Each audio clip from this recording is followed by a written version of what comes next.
Acupuncture চিকিৎসা নিলে এর পার্শ্ব প্রতিক্রিয়া কেমন হতে পারে? অন্যান্য ডিজিজের ক্ষেত্রে যেমন পার্শ্ব প্রতিক্রিয়া দেখা যায়, সেক্ষেত্রে আকুপাংচারেরও কি কোনো পার্শ্ব প্রতিক্রিয়া হতে পারে? আকুপাংচারের পার্শ্ব প্রতিক্রিয়া আছে কি নাই?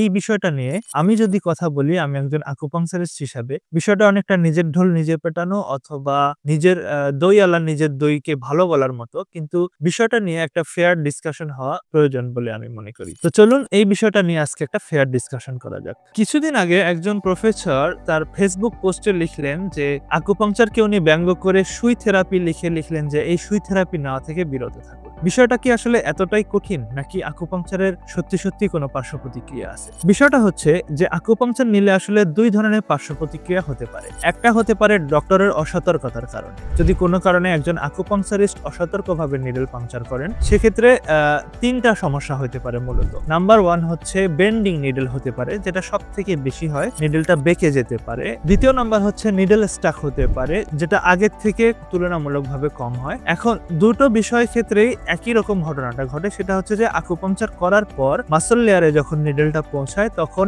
এক ধরনের খিঁচুনি হয় বা পেশেন্ট ভয়ে বা আতঙ্কে অথবা ব্যথা পেয়ে যে কোনো কারণেই হোক মাসল কন্ট্রাকশন করে ফেললে নিডল বেন্ডিং হতে পারে অথবা নিডল স্টাক হতে পারে। এখন নিডল বেন্ডিং হলে কিন্তু খুব সহজে সেটা তুলে নেওয়া যায়, কিন্তু নিডল স্টাক হয়ে গেলে সেই নিডলটা খুব সহজে তোলা যায় না। বরং ইনি যদি একজন খুব দক্ষ আকুপাংচারিস্ট হয়ে থাকেন, তাহলে সেক্ষেত্রে ওখানে আরেকটা নিডল দিয়ে অথবা হালকা মাসাজ করে মাসলটাকে একটু রিল্যাক্স করে নিলে নিডলটা খুব সহজে উঠানো যায়। কিন্তু তৃতীয় নম্বর যে অ্যাক্সিডেন্টটা হয় সেটা হচ্ছে যে ব্রোকেন নিডল হয়। এখন ব্রোকেন নিডল যদি স্কিনের উপরে যদি নিডলের মাথাটা থাকে, তাহলে খুব সহজে ফরসেপ দিয়ে আমরা তুলে ফেলতে পারবো। কিন্তু যদি এটা স্কিন লেয়ারের নিচে হয়, এটা হয় সব থেকে বড় ধরনের দুর্ঘটনা। সেক্ষেত্রে ছোটখাটো সার্জারিও লাগতে পারে। এখন উপরের এই বিষয়গুলো হতে পারে ডক্টরের অসতর্কতার কারণে, একজন আকুপাংচারিস্টের অসতর্কতার কারণে। তিনি যদি সতর্ক হয়ে আকুপাংচার করেন এবং সঠিক পদ্ধতি ফলো করেন, তাহলে এই তিনটার কোনোটাই হবে না। আর এখনকার নিডলগুলো স্টেনলেস স্টিলের তৈরি বিধায় খুব সহজে ব্রোকেন নিডল হওয়ার সম্ভাবনা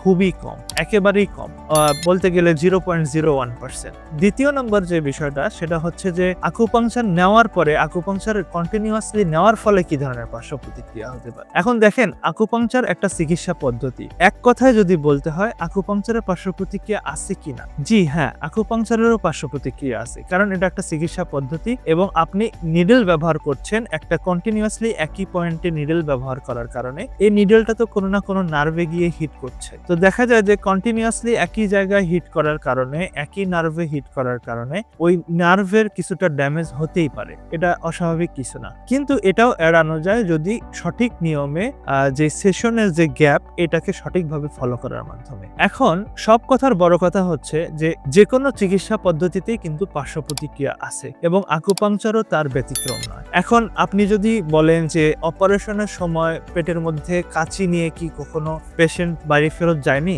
অবশ্যই গিয়েছে। এটার সম্ভাবনা কতটুকু? এটার সম্ভাবনা 0.01%। তাই বলে তো অপারেশন করা আপনি বাদ দিবেন না। এক্ষেত্রে আকুপাংচারের ক্ষেত্রেও কিন্তু এরকম হতে পারে, বাট এটা খুবই রেয়ার। এখন তার জন্য তো আপনি আকুপাংচার নেওয়া বাদ দিবেন না, বা তার জন্য কিন্তু ব্যঙ্গ করে আকুপাংচারকে এইভাবে সমালোচনা করাও সঠিক নয়।